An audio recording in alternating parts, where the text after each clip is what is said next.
How are you? Good. How Hayley are you? blending, you pretty lady. I'm so excited to be here. What's going on? Nothing much. I'm pretty just like chilling. I'm really excited. This is my first time being on a podcast. Thank you for having me. How awesome.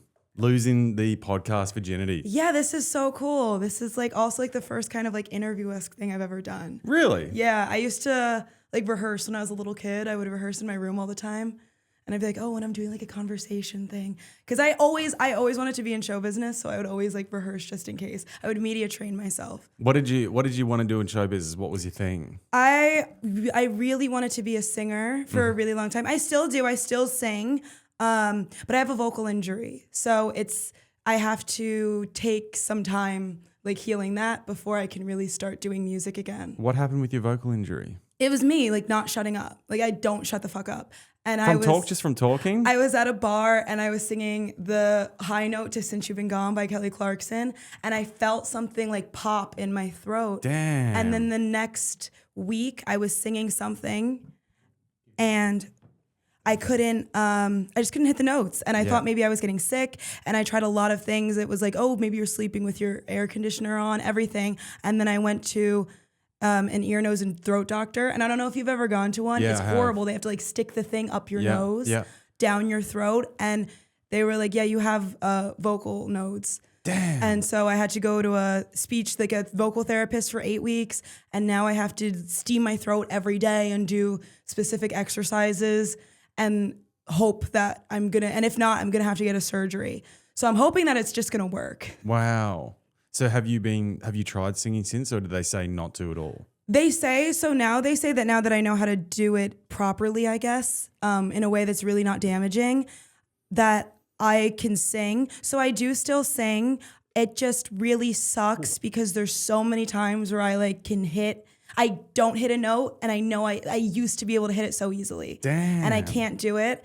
And I used to be able to sing so much higher and belt higher, and it sucks because I used to hate my voice. I'd be like, oh, I wish I had such a different voice. And I would kill for the voice that I had then. I would kill now for that voice. Damn. You really like don't know what you have until it's gone. It'll come back. It'll come back. I'm hoping so. It's like weird vocal straw exercises you have to do. And it sucks because it's just easy notes and people will be like, I feel like you can hit this note. And I'm like, I used to, but not anymore. Damn. So this must be what singers go through all the time.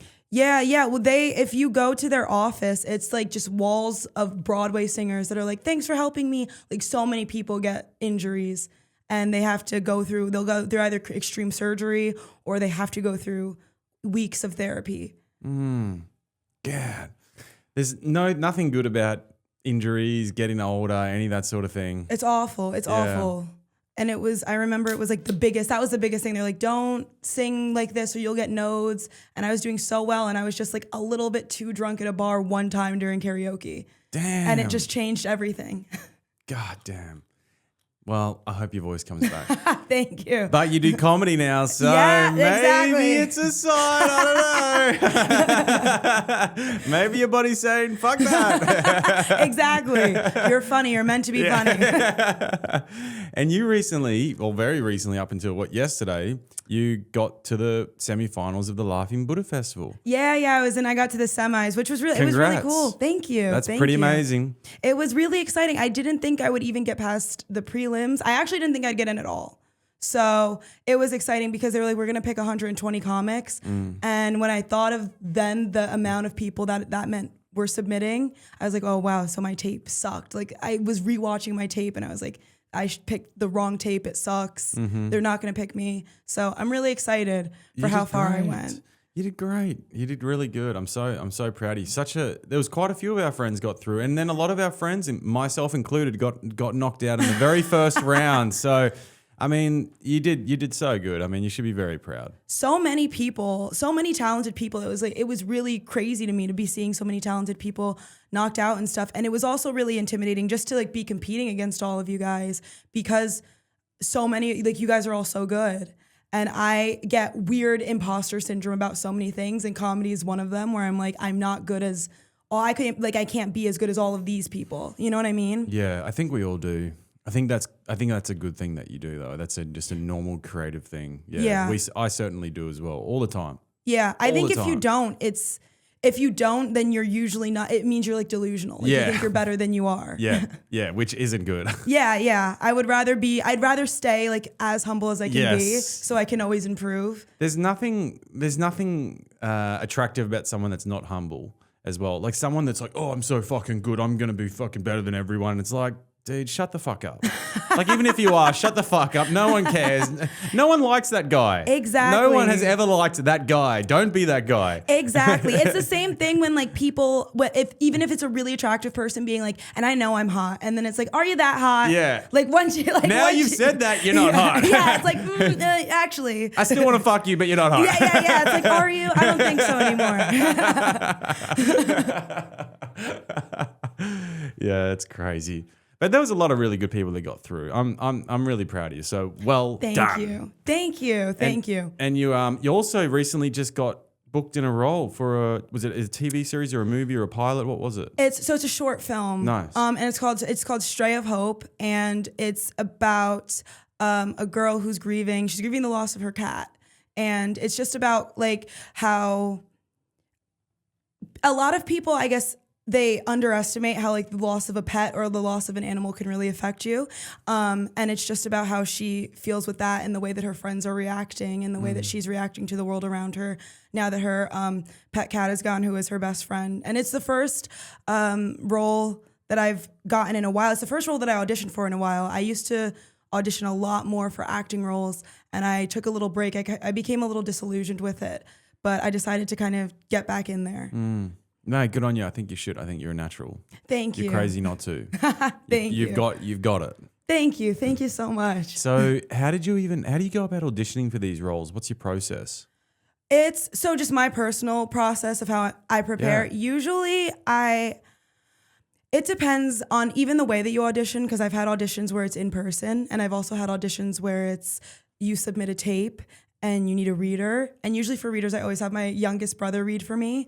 The only thing that sucks is that neither of my brothers are actors, so they're always very monotone with their readings, which it looks crazy because it's like me. It looks like me screaming at someone who's not feeling anything at all. But I'll usually just kind of like give myself a few minutes to just relax, and I like to read the script a few times over, think about the character. If there's ever a role that seems similar to that role, because a lot of the roles that I've been auditioning for, they're people they're writing short films or they're student films or things like that. So they're being influenced by somebody, and then I can see what their influence is, and I can watch a movie or watch a show based on that influence and kind of see what they're trying to go for. And then how do you even go about remembering all the lines and stuff like that? That to me, like, I would like to try acting one day, but to do a movie, I don't know. I just feel like, I think, well, because you memorize your jokes. yeah, but so many of them come from in here, so it's very easy. But I guess Yeah. with acting, you've got to bring it in from here as well, right? Yeah, I don't know. I'm lucky. I've never had issues with memorization. So if I rehearse it enough times, because normally you'll do table reads. Yeah. If you're in a play, you'll just do rehearsals over and over. It comes to a point where I can just memorize major chunks of the scene, and then I'll just sit down and memorize just the few that I forget. Yeah. But I know people that have to like stay in for nights at a time and just read through it over and over I and would over have to again. do that, yeah. Because it's just hard. It's just harder for them to memorize. I'm lucky where I can memorize it easier if I'm just going through it. But I'm glad, because I don't know how else I would be able to memorize. I hate studying. Yeah, me too. So I don't know how else I'd be able to memorize it if I had to sit down and study it. You're so lucky.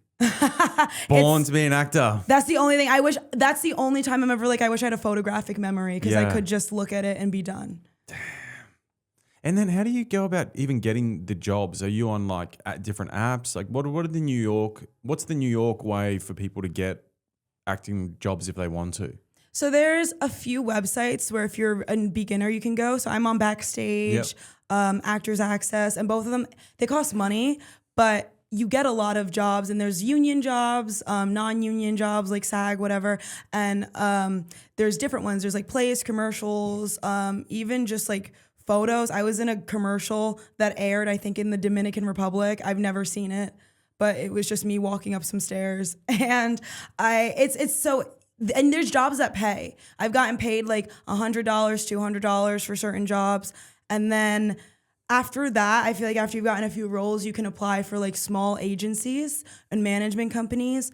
And then once you get an agent, it's a lot easier to be auditioning for roles because they'll find things for you. Right. And do you have an agent now? Not now, no. I've auditioned for a few agencies. I hadn't gotten in. This was like a few years ago. But I kind of want to, again, build up my resume, and then I'm considering auditioning anyway. I feel like in comedy too, once you get to a certain point, you should get management or an agent at a certain level. Really? Yeah. Interesting. I always feel like I'm the sort of person that I would just rather do it on my own. Yeah, I know what you mean. And I don't know if other people do that as well. Like, but did you reckon like all the big boys, like the Joe Rogans, the Andrew Schultz, and the Louis C.K.s, you reckon they all have agents? I know. I was talking, or not talking. I was listening to a podcast. I forget who it was. I know it was Bobby Lee and somebody else. And is that Andrew Santino, the redhead? No, I know what podcast you're talking about, but Bobby Lee was just on the podcast. Okay. I forget what it was, but he was talking about how, because he can't be on a podcast with one of his friends because they both have management and both of their managers hate the other one. Oh, fuck. See, fuck that. Yeah, so they have the big ones up there, they have management. But it's also with the rise of like the internet and podcasting, I really feel like you can just make it big on your own. You really don't need representation in the way that you used to, where like pre-internet, it's how else are you going to make it if no one's seeing you if you don't have an agent? Yeah, the world is changing for the better. Yeah. I think it's easier to become an independent artist in that regard. Yeah, it's like these TikTokers, like they're making money. I know. Money. I should have hopped on that bandwagon when it started. Yeah. I thought I was too cool for TikTok. Really? And then once COVID hit, that's when I was like, okay, I'll just download it. Hey, you are a little too cool for TikTok. I'm not gonna lie. I don't do it. Like all I do with it is I post whatever reel I post on Instagram, I post on TikTok and YouTube. Yeah, that's all I do. But I don't do any of the hey blah blah blah. Like I know I probably should, but I fucking hate it. It's so hard. Yeah. And I think it would be good for comedy. Like if you could hold the screen and go, blah, blah, blah, I had this today and I ran into this person and it made me and my emotions went, and I think you would actually it would be a good muscle to flex. But I feel very self-conscious about it. Yeah, and even when people are like, a day in my life, and here I am at the store and they're recording themselves, I'm not comfortable just being in Target or something, recording myself, shopping around, and people are behind me looking at me, seeing me like taking selfies. It's so weird. Or when people do, the dances out in public. Oh, dude, shoot me. Yeah, and it's great. I mean, good on you for being able to do that. That's awesome. I just don't have that personality where I can't tune out other people. Yeah. And just do dancing things and just not worry that people are staring at me, or it's weird. Yeah. That's just weird for me. Yeah. Yeah, I saw one the other day. This guy was at the airport and he, the baggage carousel? Yeah. He jumps on the middle of the baggage carousel and starts dancing. And everyone's just like, you're a fucking loser. Yeah. Just like, relax, bro. I don't like that sort of stuff where people are like trying to do anything for a hit. Yeah. And it's like, you just look like a fucking dickhead. Yeah, it gets to a point where you can even on TikTok, because even just watching it being recorded, I'm sure it looked crazy, but I feel like even if you're watching it on TikTok, you can see the desperation. Because I've been in an airport before, and if somebody was doing this in front of me, that looks crazy. That looks insane. Yeah, and also a lot of these people have just come off long flights. They're probably like, the last thing you want to do when you're at an airport is like watch some fucking dickhead. Actually, maybe you do want to do it. I can't speak for everyone else. Maybe that is what everyone needs when they get off a plane. Just someone acting like a fucking goose. That's all. If I got an 8-hour flight and I just see someone dancing on the carousel when I'm trying to get my bag, that would be it. Ah, dude. That would be it for me. And like, it's like the people that sing, like you can, they get their phone out on the plane and they stand up and they're like, oh my or gosh. they do dancing. I'm like, oh, dude, if I had a gun, Yeah. If I fucking had a gun, I swear. That would be... I get the worst secondhand embarrassment from anything. So now this is so bad. I've never heard that saying. Secondhand embarrassment. Yeah, I love so that. if someone else is embarrassing, like, okay, have you ever watched Friends? Yeah. So there's this scene in Friends where Rachel is dating some guy and she's afraid that he's like not into her anymore. And then he says in high school that he really liked cheerleaders. And there's a scene in it where she then is so desperate to like keep him into her that she dresses up in her cheerleading uniform and she comes into the room and she starts like cheerleading in the middle of the party. I've watched Friends like 5 times over, and every time that scene comes, I'm like, okay, this episode's over. Next episode, I change it. Wow. I get such bad secondhand embarrassment. I can't. I like if somebody else, same thing. That's why I can't watch other people bomb on stage. It's harder for me to watch someone bomb because I can feel that. Like I get sweaty if someone starts bombing in front of me. Like I start sweating, I get nervous. I would rather bomb than watch somebody else bomb. Damn. Yeah, well, my mum, like, she can't come and watch me do comedy or anything like that. Even my brother, he's like, I can't come and watch you. They just, I don't know what it is. I think it's maybe when you don't want to see someone fail when you really love someone. Yeah, I'm not too fear. sure. But I also think it probably is that as well. Are they in, do they live here or are they back in Australia? They're in Australia. Oh, so like if they came up here, would you be like, cool, now I have a show, are you going to come see it? Yeah, they probably wouldn't come. I think my brother would, but I don't know. We'll see. We'll see. I'm going home next week. So for how long? I'm gonna line up some shows for three weeks, maybe a little longer. Oh, nice. Nice. Yeah. Are you going with your wife or are you Yeah. guys? That's so exciting. She's coming for the first week, and then I'll have a few weeks by myself okay. with my friends, and I'll probably go surfing for a little while. And Oh, I didn't know you know how to surf. That Yeah. actually, that makes sense if you're from Australia. I feel like everyone knows how to surf. a lot of people, not everyone. I wish I knew how to surf. I used to get mad at myself. I'm like, how do I not know how to surf? I was like born in Pennsylvania. That's how. I was born and raised in, born in New Jersey, raised in Pennsylvania. What is Pennsylvania like? Because there's obviously no surf there. No surfing. Is it landlocked? Is it in the center? Yeah, we have lakes. Is it considered the South? No. Okay. So we're above the Mason-Dixon line. So we're not considered the South. I don't even think that the Mason-Dixon line makes any sense anymore. Okay. But we're not considered the South. We're considered Northeast. We have lakes. But even then, the lake by me would always get, there would always be issues with it. It would always get polluted. There would always be like problems with the septic and stuff. So my mom didn't really want us going there. And there's a lot of hiking trails. And then in the winter, there's a lot of snowboarding and skiing. That's and cool. But I never snowboarded. No? So yeah, I never did. I'm not an athletic person. I reckon you'd be good at snowboarding. Yeah, see, a lot of people think that, but I tried it and I would always fall. Yeah, it's one of those things. It's a really steep learning curve. Yeah. But then after like a week, you get it. You got it. I would have to take like a class or something. The thing that sucks is now my friends will go on trips and the thing is they know how to do it. So it's hard because I don't want to go and be the only one that's really bad at it. And they're not amazing, but they're all good enough. Yeah. Well, then I would recommend just doing skiing. Yeah. Because skiing is for losers. And you could pick that up quickly. Yeah, it's easy because you have like the two, right? It's just So like easier standing to- up. Come on. Like what? You can't fucking stand? You can stand, you can ski. Watch now, there's gonna be like a video of me like falling over. Like I won't be able to do it. We'll do a ski trip. We should do a ski trip. That would be fun. We'll do a ski trip sometime. And I'll try to learn on Yeah. like, what is it? The bunny slopes or whatever, the slopes for like the people that don't know. Yeah, we call them the vagina slopes. Yeah, but- that would be, that would be my slope. And I would still not do a good job. I'm telling you. What do you do? Any other sports? So I used to run Long cross distance? country. Yeah. Hell yeah. I did in 2023, I did the Brooklyn Half Marathon. Nice. Yeah, it was fun. It killed my love of running. I don't know why. Everybody was saying, "Oh, now you're like bit by the bug, so you're gonna want to do the full." You couldn't pay me to do. You could not pay me to do the marathon. Really? No, I would hate it. So you wouldn't do the full marathon? No. I hurt my knee running. I fell on my left knee once running.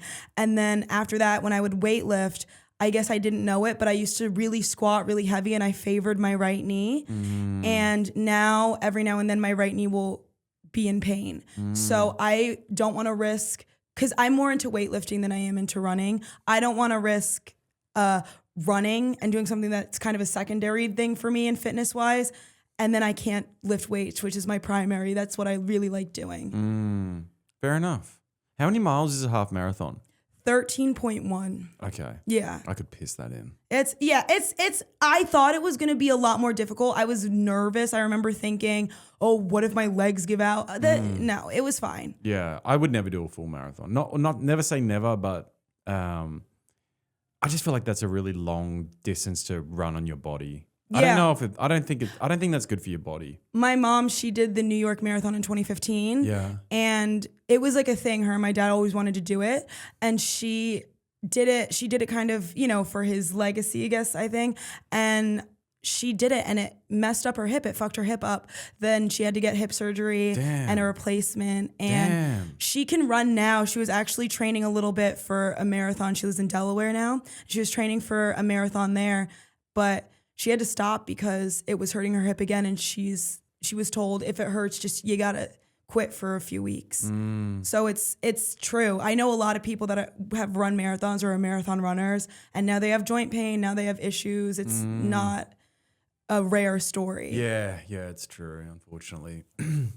You get lucky. I think you've either got the build for it, you got the body for it, and you can go your whole life. Yeah. Or you're just gonna get injuries. Yeah. Yeah, my brother's future wife is her dad. He's like nearly 70, I want to say, and he's still running every day. Like he's doing like long distances every single day. You can't hold him down. Yeah, some people it doesn't matter. That's why I'm also jealous of people that don't like to work out at all, because I feel like whenever somebody has an injury, there are always people that love to work out, and then there are people that don't work out and they don't have any injuries, and it's like that's crazy because we're working out to be healthier, and everyone that I know that's super into fitness has some sort of fitness related injury. Yeah, that's true.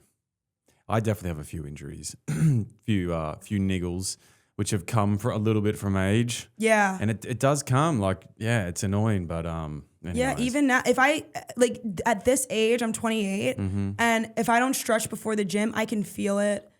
It's weird, and it kind of just hit me almost, it feels like overnight. Yeah, where I was able to just kind of get into a run, get into a workout, and then now I need to stretch, I need to warm up, I need to do something first. Yeah, okay. Yeah, I think that's pretty normal. Have you ever done your back? Have you ever hurt your back from the gym, from doing lifting or anything like that? My back has gotten sore. And the thing is, if I go to lift, I'm so careful about it, because if you mess your back up, that's a huge, and you'll feel that. Yeah. If no matter what you're doing. So I'm very careful. I do deadlift, but I probably can deadlift more, but I deadlift a little bit lighter because I'm just so afraid and I'm so cautious about hurting my back. Okay, so Pennsylvania? Pennsylvania. What was that like? It's weird because now that I'm away from it, there are aspects of it that I miss. Yeah. But growing up, I hated living there. I hated it. At what period were you there? I was born in Denville, New Jersey, and then literally taken from the hospital to Pennsylvania. Okay. And then I was there until I was 22. And then damn. I moved here. I moved here in 2019, right before the pandemic. Damn. Yeah. God. Okay. So you really know Pennsylvania well.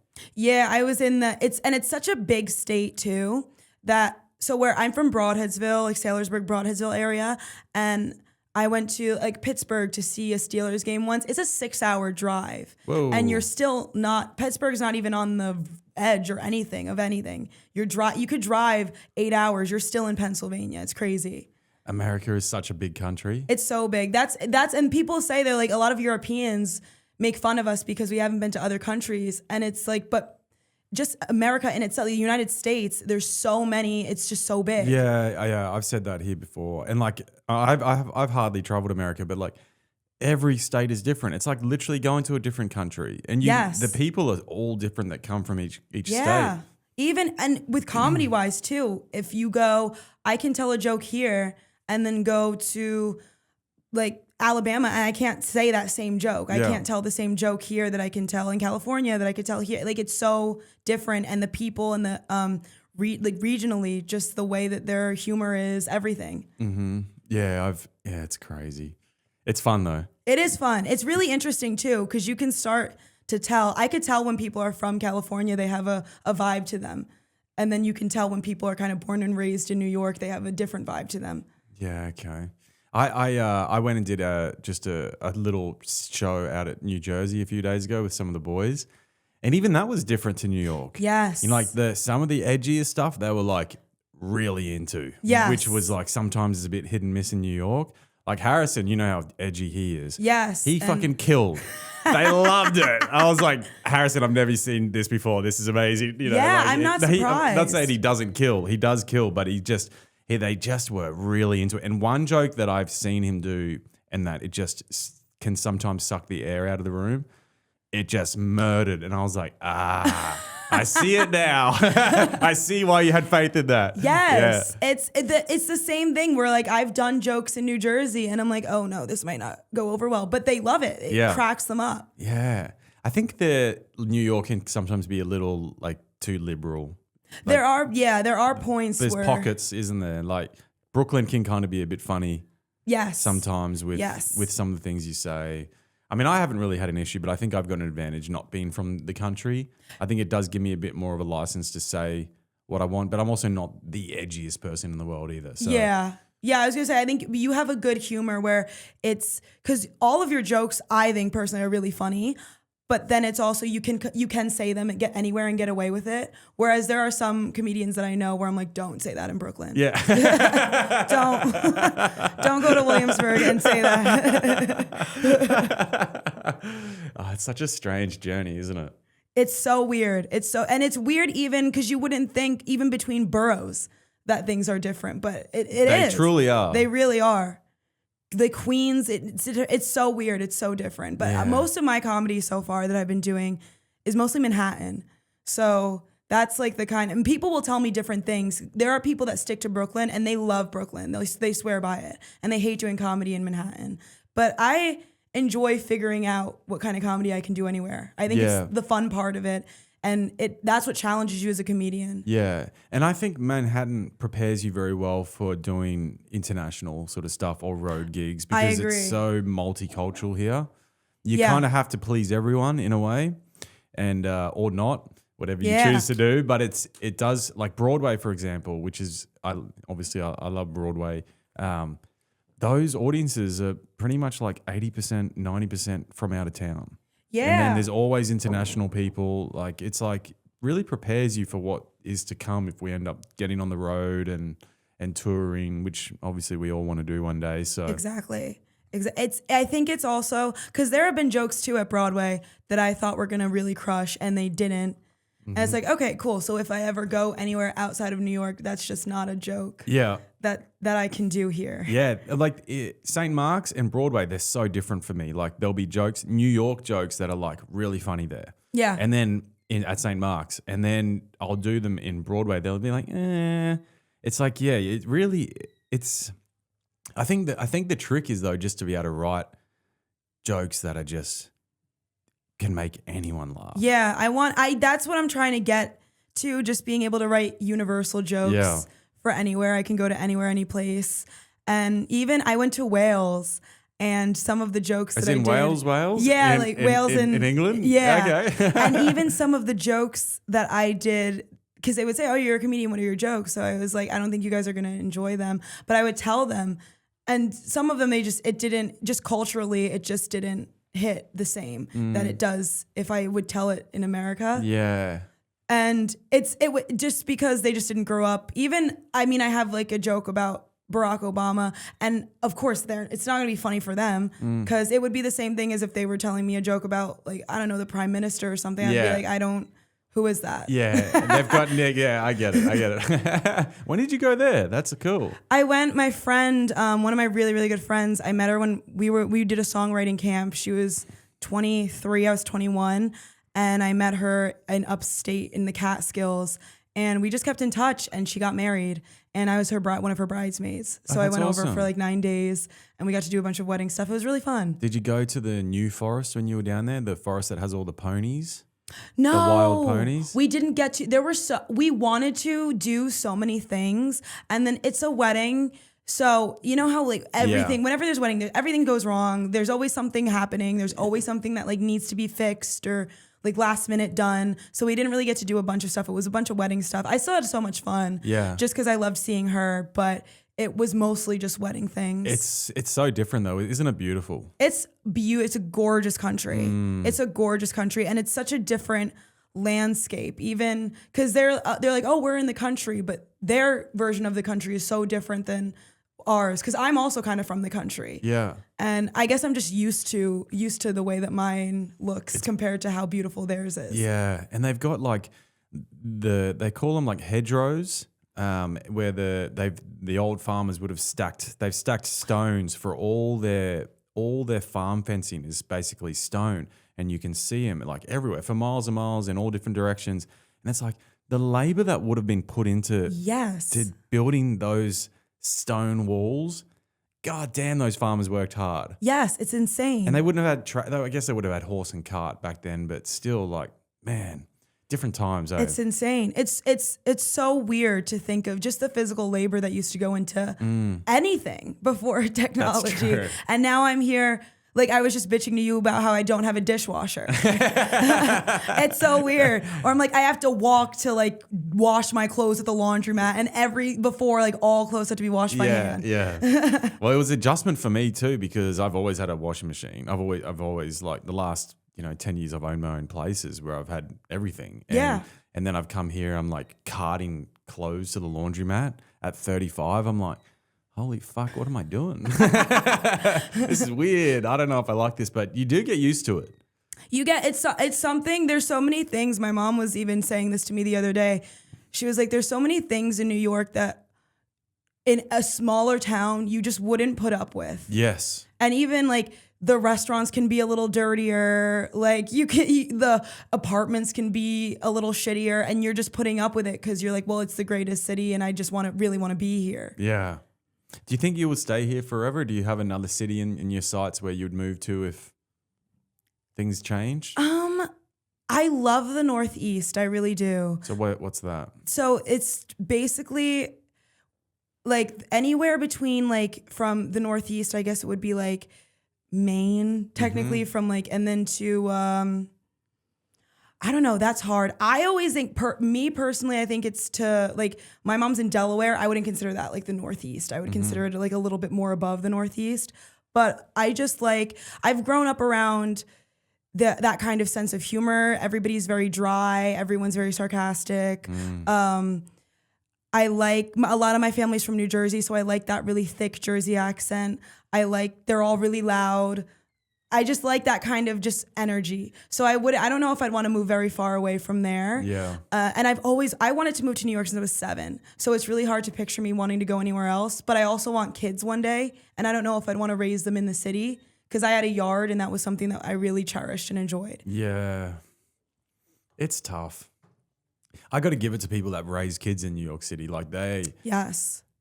It's not the most family friendly city. Not at all. And like having to push strollers through the busy streets, and yeah, there's like not a lot of greenery. The kids are mostly playing in concrete little jungle gyms, and there's not a heap of greenery unless you get to some of the parks, which are obviously beautiful. But yeah, it's different. It's very different. And even for me, because I didn't grow up in the city, so I even get nervous when like my girlfriends will say, oh, I'm going to ride the subway at this time of night. I'm always like, be careful. I can't imagine, because it would get to a point where my kid would be like, let me take the subway to school by myself. All my friends are doing it.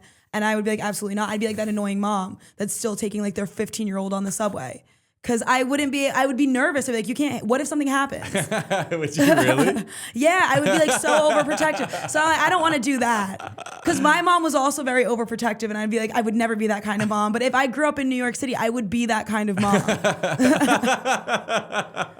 You're not getting on the train by yourself. They're like about to graduate high school. First date, you're there with them. Yeah, I would be like with a mustache disguise. That will be me. The older I get, the more I understand. There were just things that my mom wouldn't let us do, and everybody else got to do them. And now I completely get it. I also wouldn't let my kids do that. Isn't it funny though that like we do say like, oh, I'll never be like this. Like this thing about my parents, I hate it. I never want that to happen to me. I never want to be that person. And then when you get older, you're like, nah, I'm already kind of like that. Yeah, right? I can't change this. If I had it my way, I would have had the dumbest tattoos. I would have had like a million tattoos. They all would have been so stupid. I would have had piercings all over my face, just like holes of piercings because I don't want any of them anymore. Yeah. And I would argue with my mom when I was 16. I'd be like, let me get a tattoo. Let me get this pierce, this pierce, this pierce, this pierce. And she would always say no. She's like, wait till you're a little bit older. And you have a better discernment. And now I am older and I'm like, well, thank God I didn't get a million piercings. And this, like, I had a tattoo. I was going to get a tattoo. It was like 2 + 2 = 5. And I was like, because the government can tell us whatever. Like, that's so stupid. Thank God I never got that. So you don't have a tattoo? Right now I have 4. Yeah. I got them all after I was 18. And even then, like, I've gotten, there's some that I'm like, that wasn't necessary. Why did I do that one? Yes. Yeah, I do believe that. That's why I think like this is a little bit political, but about like the whole transgender thing. I think it's like, I mean, I don't have a dog in the fight really, but I think it's like, maybe you should just like let them decide once they're a bit older. Yes. You know, like letting kids decide about that sort of stuff. I'm like, you don't know we're such idiots when we're young. We don't know anything. You know, like we want to be bloody this and be that. And like, it's like, anyway, we maybe don't talk too much about that. You can comment if you want. I do understand because and I'm sure you agree. If I have a kid, I'm going to love my kid no matter what.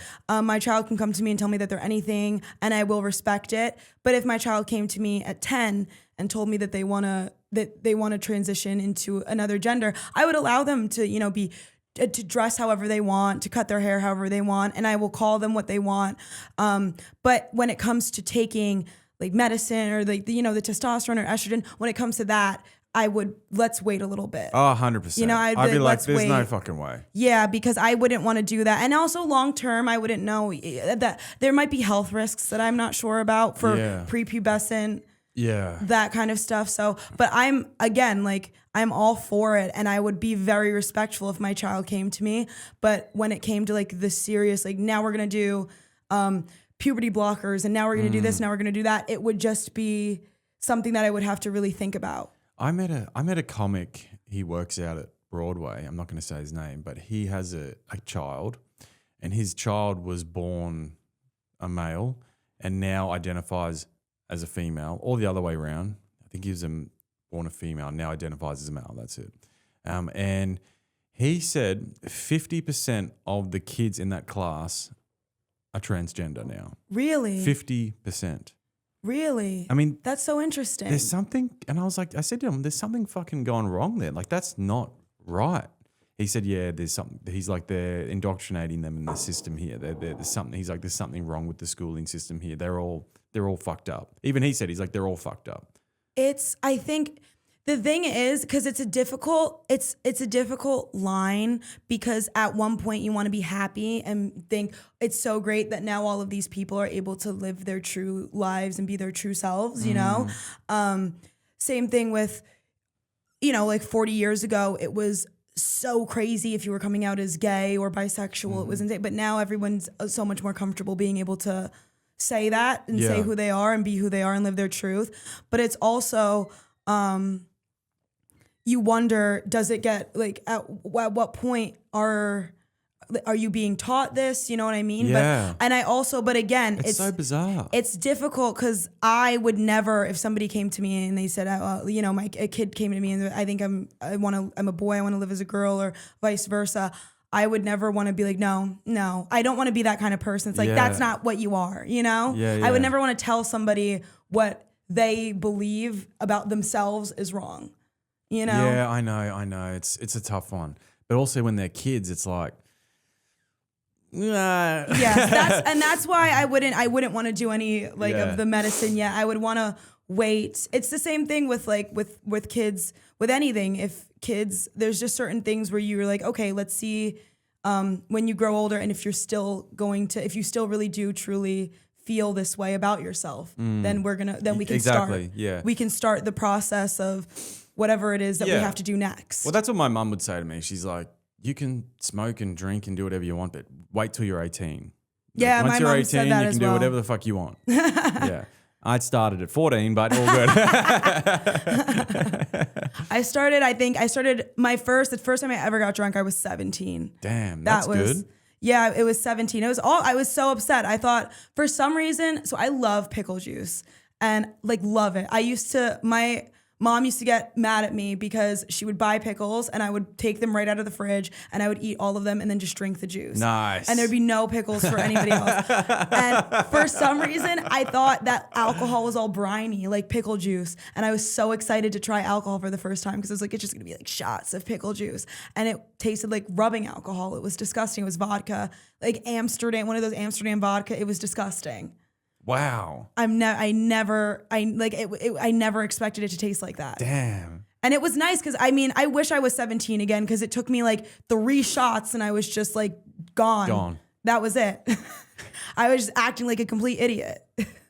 I'm sure you were fine. No, I used to act so stupid. Really? People used to have to keep an eye on me because I would like go for jogs at night.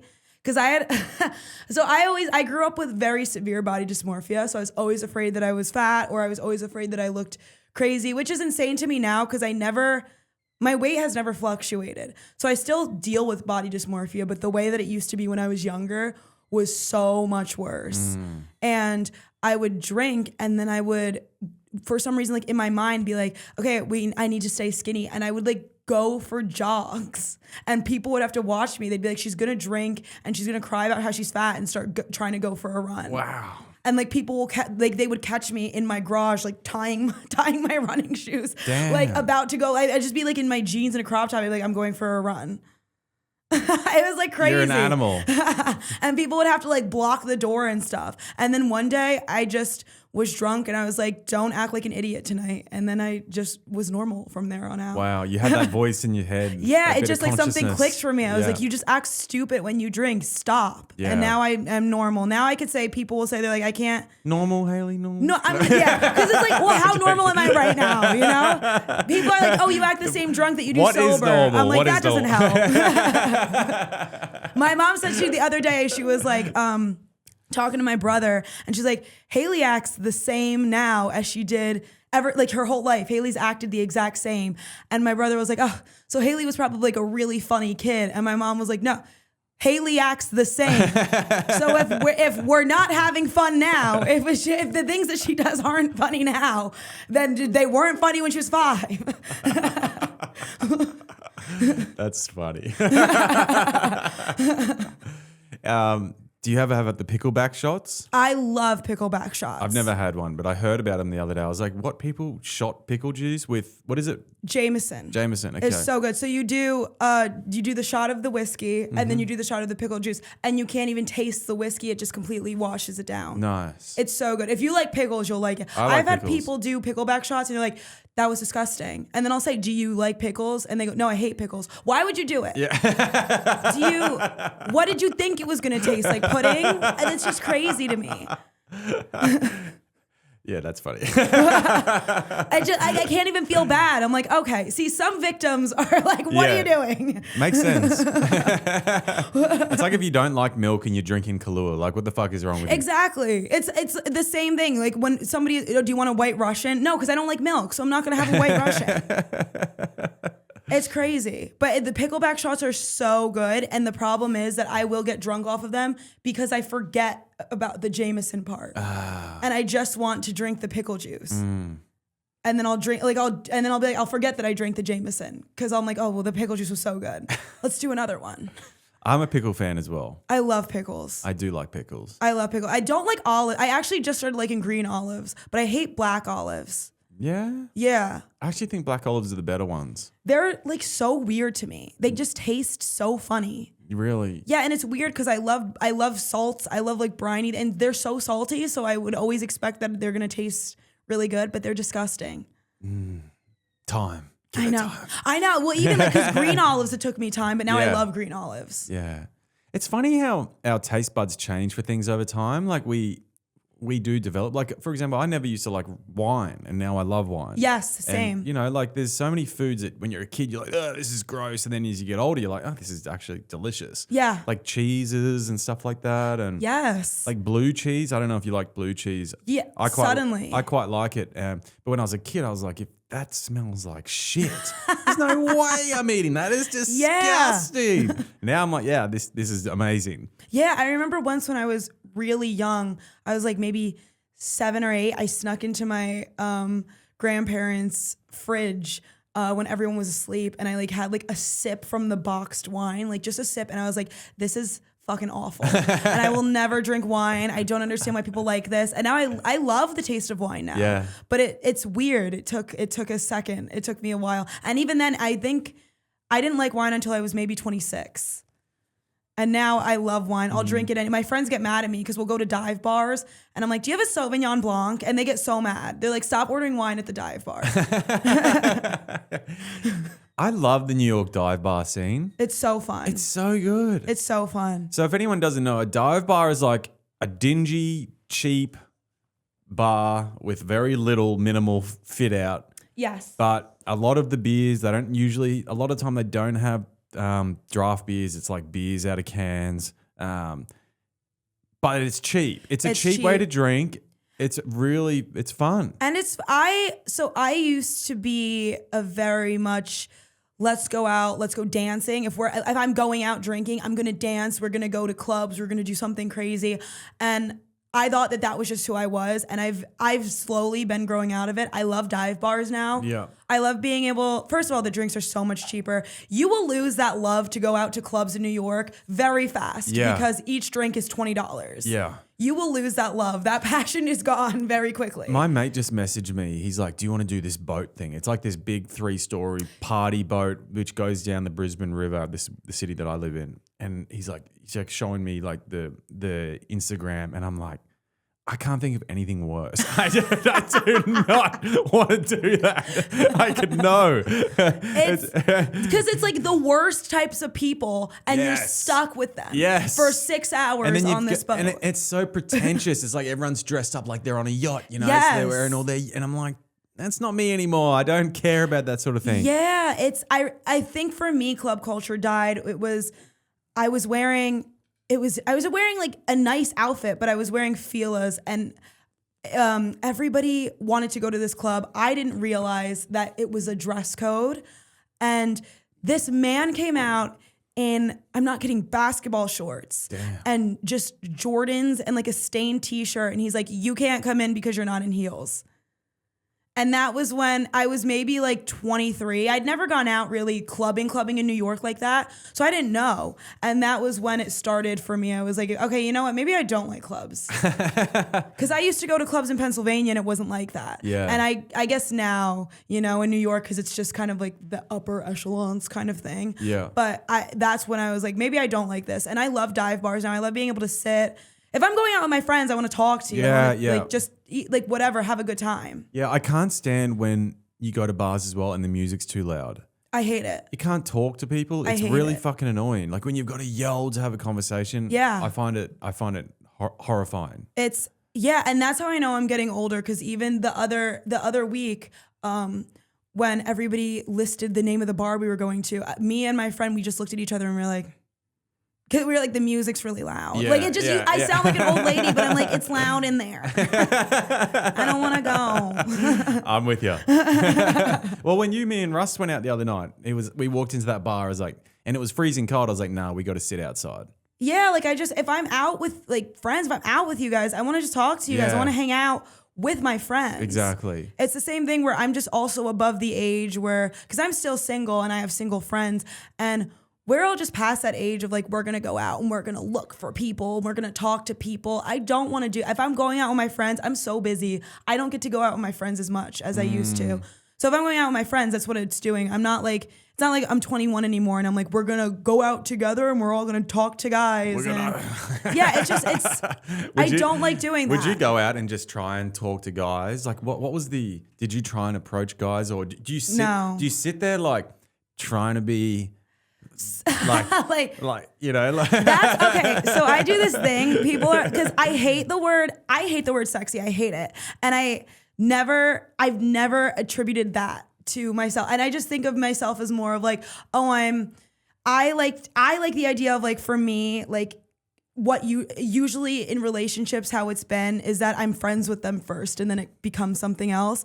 I've never enjoyed going out and like scouting for men. I don't know how to act. It makes me really nervous. It stresses me out. And then men will be like, well, it's easy because like men, it doesn't really matter. Like you don't have to try as hard, but it's just the idea of it is stressful. And it's just hard for me. It's hard for me to get into that mindset because I don't really enjoy being in that mindset of being like, well, now we have to act like really hot. And I'm not good at it. And I know I have a lot of friends that like, they're awesome at it. They're so good at flirting. They're so good at just like getting us free drinks. They're so good at that kind of thing. I've never been good at that. I don't know how to get free drinks. I don't know how to do it. I always, if anything, a guy will talk to me and then somehow I end up buying the drinks. I don't. And I wish that I was that kind of person that like I could go out and get drinks from people and know how to talk to people. But yeah. I've never been that kind of person. I was really shy growing up. I think that's what it was. So it's hard. It was really hard for me. It's difficult for me to even just have a friendly conversation sometimes if I don't know anybody, let alone like a flirty thing. I get it. Everyone's different. Yeah. Going back to the clubbing thing, I was just thinking like, I actually haven't been clubbing since I went traveling. And I think after going traveling, like through Central and South America, I can't go again. Because like when I would go out clubbing there, you would literally go button-up shirt, completely undone, shorts, no shoes, no shoes. You would go out, like walk along the beaches and go into the beach clubs and dance. And it was like that so sounds fun. And then you go to these places like you were talking about with like, oh, you don't have your heels on. It's like, go fuck yourself. It's so annoying. Yeah. It's so annoying. And there were times I remember that summer because it was like one of my first summers and my friends would be like, okay, we're gonna go bar hopping during the day. And then I would always have to ask, well, is this gonna become a club thing later at night? And a lot of my friends are guys. So I'd be like, is this gonna become a club thing later at night? Because I'm inviting some girlfriends and I have to tell them that this might become a night thing because now we all have to wear heels and now we have to wear comfortable heels that we can wear all day if we're going day drinking into a night thing because we won't get into the clubs if we're not in heels. So it's annoying. I have a question for you. Do sluts get cold? No, I never get cold. I never get cold. I want to premise that. So since I've been in New York City, when it's been winter, obviously the last 5 months, and we will be out doing comedy or whatever, or being out for some beers, and then there'll be a group of girls dressed up, looking gorgeous, wearing nothing. Like short mini skirts, tiny little tops, and a little jacket that just covers everything up. You know, no stockings, no. And the boys will always say, sluts don't get cold. Yeah, it's Cardi B. She said it first. Have you ever seen that video? No. She says it. I forget what she says exactly, but she explains what her outfit is, and she looks great. Yeah. And then she goes, and no jacket, because the hoe never gets cold. And so that's like girls will tell each other that. Like I'll be like, should I bring a jacket? And my best friend is like, a hoe never gets cold. And then it's like, we're not, and I'm not, like I'm freezing. I'm fighting for my life, but I have to like be thinking about Cardi B. I heard her voice in my head. You're doing the Wim Hof. You're like, yeah, I'm like, this is what like the Marines are doing. Yeah. I'm like, and it's just me like in a mini dress like outside, and I hate stockings. I'm glad they're coming back in style because like people can be warmer, but I always rip them. Yeah. And they're real. I have weird sensory issues for my leg. And even when I was a younger kid, my mom would put stockings on me. I hated that I could feel them. I hated that like they kind of always itched a little bit. I don't like stockings. So I can't wear them. So if I'm wearing a dress in the winter, it's like I'm committed. You're barebacking it. Yeah, I'm committing to it. I have to commit. And there are nights like a random night in the middle of January, I'm like, I really just want to dress. Really, I want to dress. I want to put on a dress. That's it. I want to dress really nice, and I will just have to deal with it. Yeah. I like that. I think it's completely impressive. Like what women will go through to look good. It's Damn, crazy. Women are tough. Yes. They're tough people. It's crazy. Like I would never do that. Yeah. Like I am a coward. I would never dress in shorts and a t-shirt and walk around in winter just to look good. Like no way. Well, even I feel like with the summer, like with guys, I know a lot of guys are like, I don't wear shorts because it doesn't look fashionable, like quote unquote. And so like my two brothers, they don't wear shorts. They refuse to wear shorts because they're like, their fashion and their aesthetic like doesn't allow them to wear shorts. So it'll be like the summer, it's so hot, so humid, and they're in jeans. They just stay in jeans all year. And I'm like, wow, that could never be me. No, dude. I would lose my mind if I were in jeans. I wear shorts everywhere. Yeah. I'm a shorts guy. I'm not used to wearing jeans for this long. I cannot wait to wear shorts. I get to a point always every year, and it's around this point where I'm like, if I have to wear jeans, I'm gonna start screaming. Like I want to put on a pair of shorts, anything. I hate jeans after a certain point. I'm gonna get so mad. Have you had a chance to do much traveling? No, I want to start traveling more. Mm-hmm. So I haven't traveled not nearly as much as I want to. I went to Aruba last year. Mm-hmm. And is that nice? I've heard it's great. Oh, it was beautiful. I had so much fun. It was beautiful. And the people were so nice. Just everything. It was just a beautiful place to be. And I went with, not with my one brother, he couldn't make it, but it was me, my brother, my mom, and my mom's boyfriend, who he's been in my life since I was like 12. So he's basically my stepdad at this point. Wow. And do you call him dad? No, I just call him by his name. Yeah. I think I like it better that way, and I think it's just better because he's never tried to take the place of my dad, which I really appreciate. So it's never been an issue. Mm-hmm. But I love it. I mean, he's like the only father figure that I've ever really known. Mm. So I love him. But I just call him by his name. Yeah. No, that's good. What did happen to your father? Did he? Well, I know what happened to your father, but I want to talk about it because I think I know it's a sad story for you. I know it's like a long time ago, but it's a interesting story. Yeah. So my dad, he was working in the South Tower of the World Trade Center. And oh my God, it's so ironic because he was a claims examiner, which means that he would tell you if your loved one got hurt or died on the job, how much money you would get. Wow. So that's so ironic. But yeah, he was working in the South Tower, and then so was that where his office was? That was where his office was. And how did that work with him being in Pennsylvania? You guys are in Pennsylvania. Was he commuting or something? He would take the bus. He took the MARTS bus. So it's not. I don't know where Pennsylvania is from here. Is it obviously not too far? It was like. Because I've taken the MARTS bus to and from. It's like an hour and 45 minutes, so okay, it was like annoying. But my mom told me that they moved to Pennsylvania with the expectation, I think, that they were going to build some sort of train from Pennsylvania to New York. It never happened. Right. People will still, to this day, I'm not kidding. It's 28. I'm 28. 28 years later, people still move to Pennsylvania and like, well, they say they're building a train. Oh yeah. It's been 30 years. They're not building a train. Well, if they do, if they do now, then it's a gotcha. Watch it. It's like next year. Someone's watching this. It's a gotcha moment. Yeah. But they moved to Pennsylvania. They thought it was going to be better, but they for the commute, but it's not that bad. Wow, good on your dad. That's what an animal. That's a long ass commute every day, back and forth. Yeah. I mean, an hour is long. An hour and a half is getting long. An hour 45 is that's a long time. But at least he wasn't driving, so he could have had the chance to just like read a book or something. Yeah, anything else. Yeah. Yeah. My mom used to do it too, and then she had us, and she stayed at home. Their plan was stay at home for a little bit. And then I think when my youngest brother reached like kindergarten age, then she was going to go back to work. Yeah. But it like everything got like you know what I mean? Like misconstrued. Mm-hmm. But yeah, so my dad died in the attacks, and he had like called my mother before cause he was in the second tower. So the plane hit the first tower, and he called my mom, and he told my mom. So he was in the building. He's like, yeah, sorry. He was, no, you're fine. He was in the building. Okay. And, he called my mom. He told my mom, yeah, we were told it was like an accident. They didn't know what it was at first. They were like, it's an accident. And they were told to stay at their desks and that things were going to be fine. And I wish now that he had vacated, but it was a different time. And they really did think it was just a crazy freak thing. And he was like, okay, it was just an accident. And, I love you. And I'll let you know what's going on. And he hung up. And then the plane hit the next tower. And it was crazy. We saw it on the television. I remember I was 4. I remember watching it. And was he on one of the upper levels?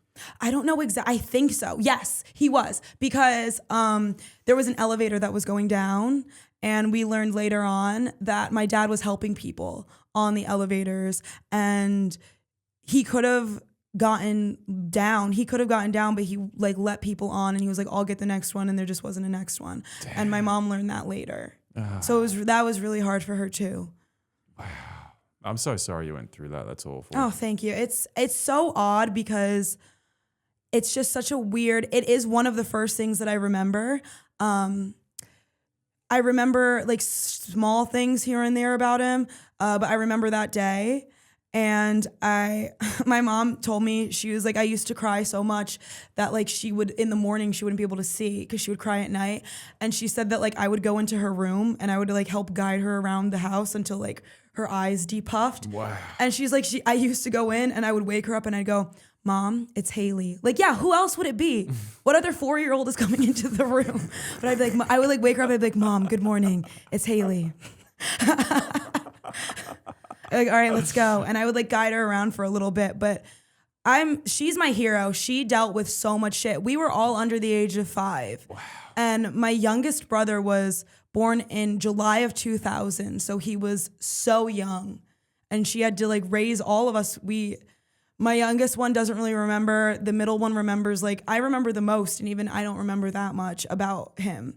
And that's what sucks more. I think what makes me more sad is there's so many things people tell me about him that I like, and it's like, that's like, I should know more about him than you know more about him, And everybody always says, especially now that I'm doing comedy, they're like, your dad would have loved to see you do comedy. And I'll do things all the time, and they're like, you're just like your dad. You have the same personality. You guys would have been best friends. And it's like, that sucks. I never got to have that. That's just like something that I'll never have.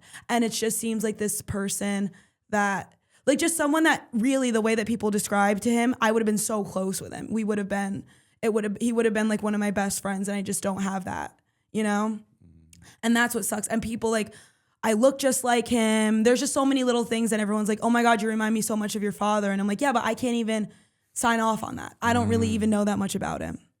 Have you ever been able to watch any like videotapes or anything like that? Yeah, I have a few things that you have in the family. Yeah, he was a great dad. There was like a videotape when I was like 3 and I wanted to do a talent show.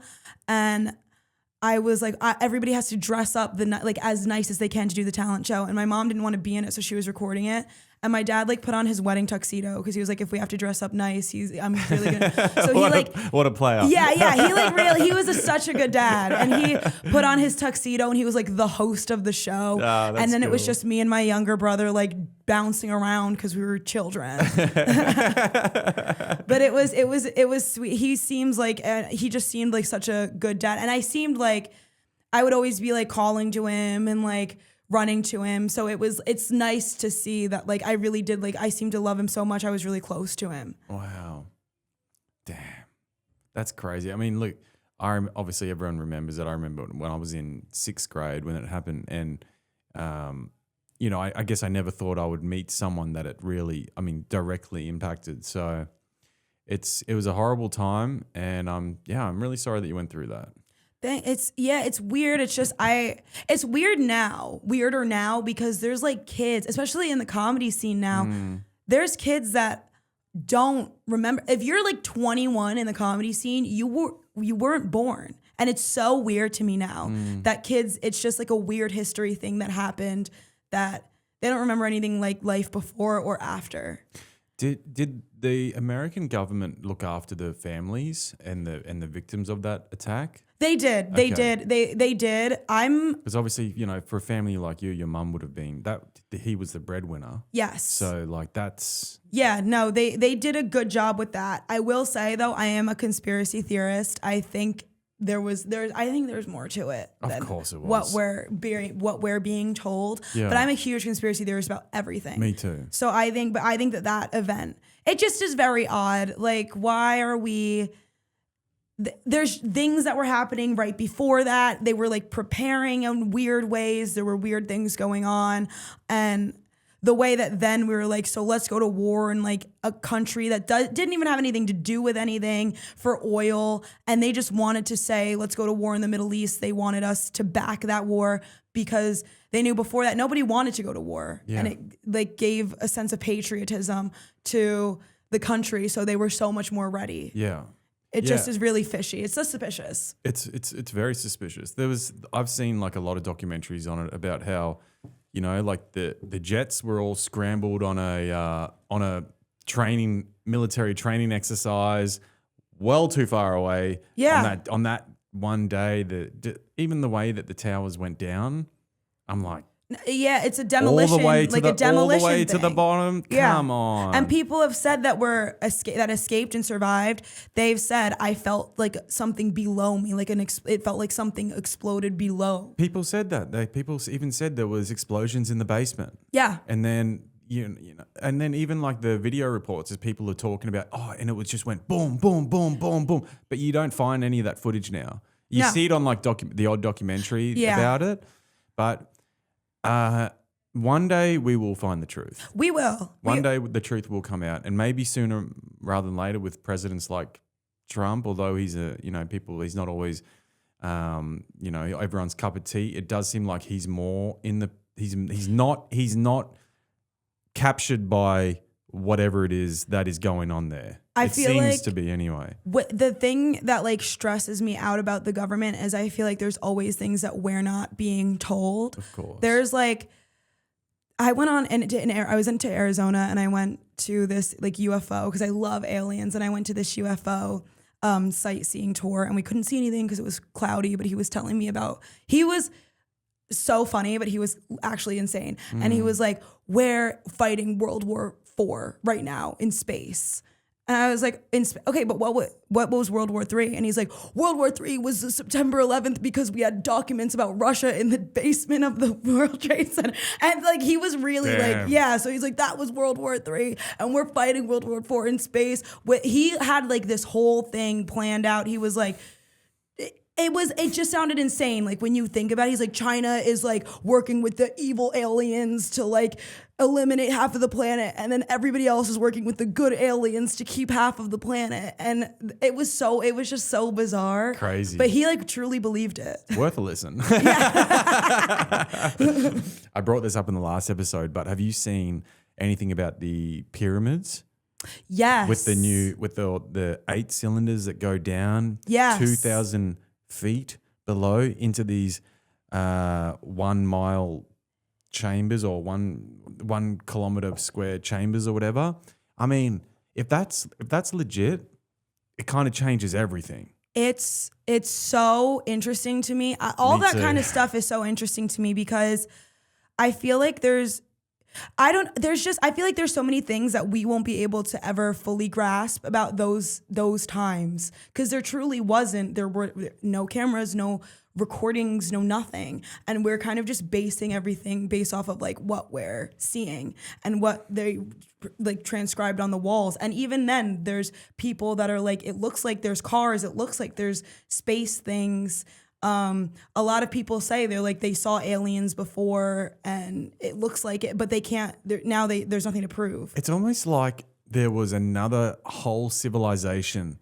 Yes. Even well before what we even know that as was a civilization. more advanced. That was more advanced than us, but like way back further than we can even detect, like maybe 1 million years ago or something. Like it's so crazy, because even to build something like that, would take generations and generations of people it would, you know what I mean? Like I don't think we could even recreate like the pyramids and all of it. Like now, I don't think we could recreate that even if we wanted to. I mean, it would be very difficult. I'm sure we could.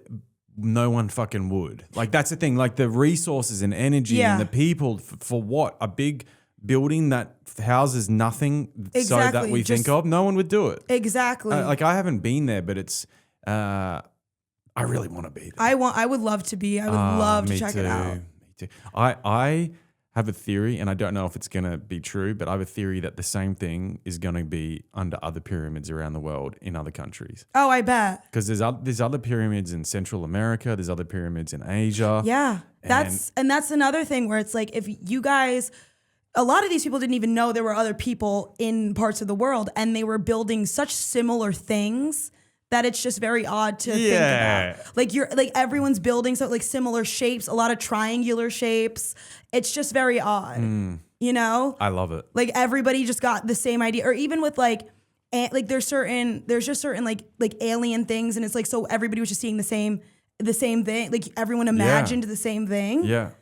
And I know like even like stupid stuff like dragons and things like that. I don't know if I believe in them, but there's like some countries had like folklore about dragons and folklore about all these like cryptic creatures. But they could have had dragons in their dreams as well. That's true. Because like I've had a dream about a gnome. Like I've had gnomes, and gnomes are known to be like really mystical creatures. And there's literally like a gnome that people talk about when they take like LSD, or they have like a DMT trip. A lot of people say they see the gnomes, and I've had that in dreams. So it's like these dragons and stuff could be things that exist in like your dream state, or like a very heightened state. Maybe if you've taken a lot of mushrooms or something. I believe it. I completely believe it. I'm a very spiritual person. I believe, and I feel like there's so many things that we're not seeing. I was telling, there's like weird, I'm very into like uncovered like CIA document. It was actually so funny. You know, they have a list of all of the things that people were trying to uncover for CIA documents, and you can see what like the CIA was trying to do.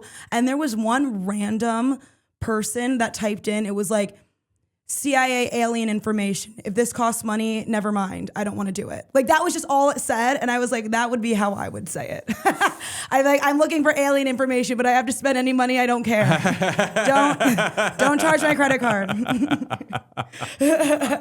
That's how I would do it. But it's just crazy. And there was an idea that there's an unclassified document that we took, like we were able to like astrally project to other universes, and there's an idea that we met God. It's crazy. And I feel like there's so many things that we don't even know about. That's like, stranger things have always happened. I believe there's a chance that anything could be possible. Me too.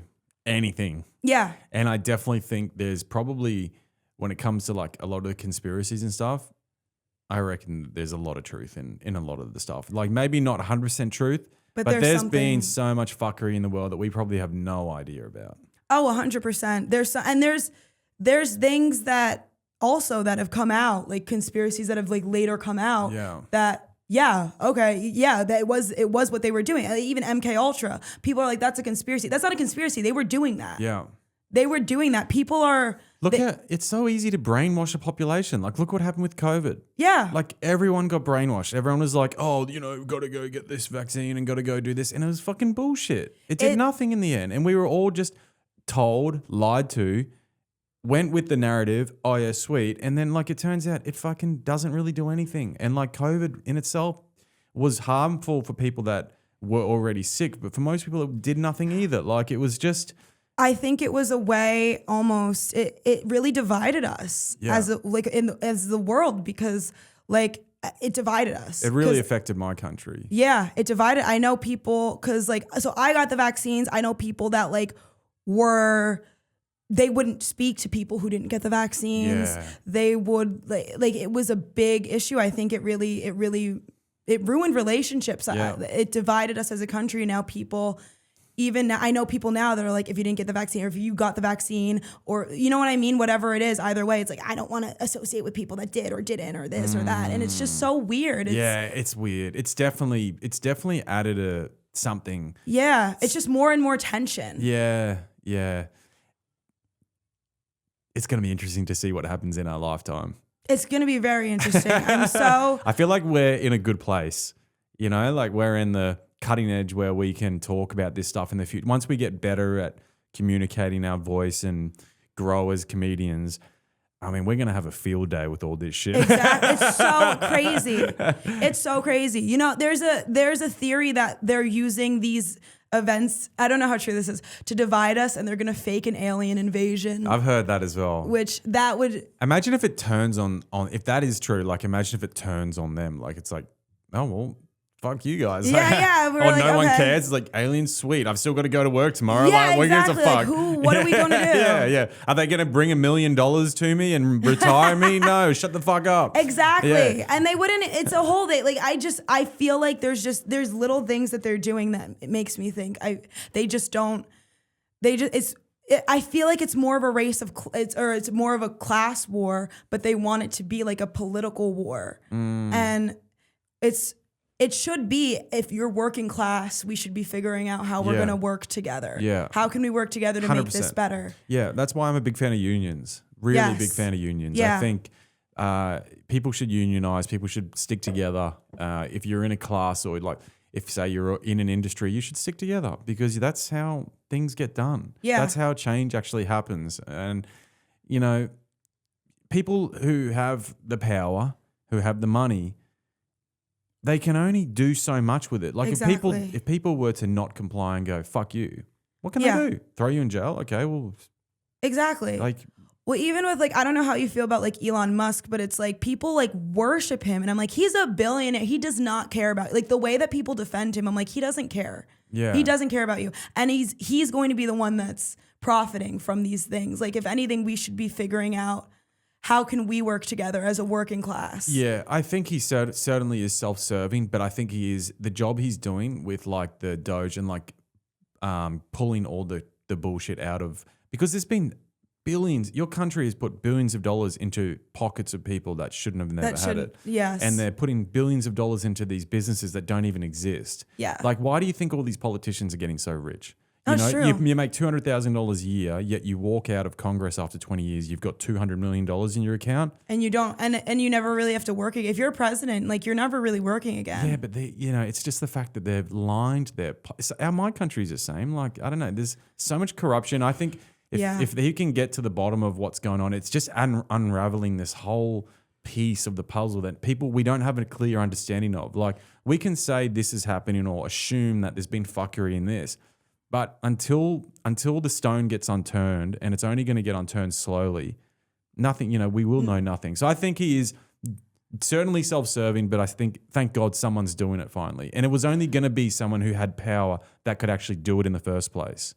I just wish, because even with, like, I just wish that people with that kind of money, like, there's just like smaller things that I wish that he would be doing with that money. Like, he does have the money to, like, in America alone, he could change homelessness forever. He could change the way homelessness, he could take it away. He could abolish hunger in like many countries. And I just wish that he would be doing that kind of thing as well, Yeah, I mean, I think America should have free healthcare. America should 100% have free healthcare. If they had that would solve so much issues in itself, so much social issues. It's if people insane. could go and get the help they needed. It's great. It's the same where, like, even mothers like that are giving birth, they're starting to do a lot more home births because they can't afford to go to a hospital and give birth. Wow. Which is crazy. That's wild. And that's so painful. They have to sit in the bathtub and get, like, they're doing home births, and they're doing it because hospital bills, it's like now $50,000 to $100,000 to give birth. Damn. And then you have a kid, and then you're spending now you have all that money you have to spend on your kid. Damn. That's crazy. It's crazy. Yeah, it's hard. Life's hard. It's so hard. It's why people they wonder now why people don't want. A lot of people are deciding to go child free now. And even I don't want to go child. I would want to be a mom someday. But, like, it's going to be late. It's gotten, like, every year the age gets a little bit later. Where before, when I was younger, I was like 32. Absolutely not. That's 4 years from now. That's not happening. You got time. Yeah, you got so much time. I was like, maybe talk to me in like 8 or 9. And then I'll like consider it. Yeah, just freeze your eggs. You'll be fine. Yeah, even then, and especially with comedy, I want to get somewhere in comedy before I'm having kids. Because once you have kids, that's your priority. By the way, secret squirrel business, if you do ever want to freeze your eggs, you can go to Australia and you can do it. You can do it for like $3,000. Really? It costs nothing. That's so, and what, Yeah. so then, and then what? Like, do they keep them down there? You could just go down there? keep them down there. It costs like $100 a year to keep them there. Ooh, I might do that. Yeah, it's like so cheap. We're here, I think it's like 10 grand. It's so much and that's money up here. $3,000 Australian. That's like 2,000 American. Yeah. Oh, that's awesome. Yeah. I did not know that. Yeah. Yeah, I'm probably go once I hit like the mid 30s. If I don't have, I'll probably consider. Yeah, yeah. Because I don't. Again, I just have things that I want to achieve before, of course, I become a mom. Yeah, but I think you can still definitely keep going with comedy and keep pursuing. Yes. You might not want to, but you certainly could balance it. I'm the kind of person I don't think, and I mean. My mom was the kind of my mom's dream was to be a mom. I think that's so cool that, and it's such a selfless thing that your dream is like to be a mother. That's not my dream. That's just not mine. And I don't think I would ever be really fully happy just being a mom. I think I'd always have to be pursuing something. For sure. I get you. I'd be the same. Well, Hayley, we got to wrap this up. It's been an absolute pleasure. Thank you for having me. I've had so much fun. Yeah, you're welcome. Do you want to give everyone your socials? Yes. So my Instagram is the Hayley Blanding. So spelled HayleyBlanding. And then my TikTok is Hayley Blanding. But I am most active on my Instagram. So if you want to see any of my shows or anything, that's where you're going to find them. Guys, follow her. She's a legend. She's so funny. She's amazing. And Hayley, you're a legend. Thank you so much. Too. It's been a pleasure. It's been so fun. Thank you. See you in the next one, guys. Bye. Hey guys, thanks for listening to this episode of Going After It with Cam Bird. Produced by Cam Bird. Podcast edited by Calpit. Music by Brian Rigby. If you've enjoyed this episode, please like and subscribe. And if you can, get after it.